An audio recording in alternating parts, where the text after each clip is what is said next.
today's Science Corner, we will use a special paper to create images.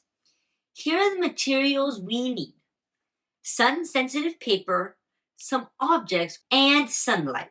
I'm going to take one of these sun-sensitive papers out of its container and quickly place the objects on the paper and expose the paper to the sun. After a few minutes of waiting, we can remove the objects.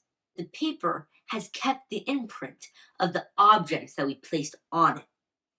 The UV sensitive paper is coated with light sensitive chemicals which react to light waves and particles when exposed to the sun. When you place objects on the paper, the objects block the light, but the rest of the sheet turns white.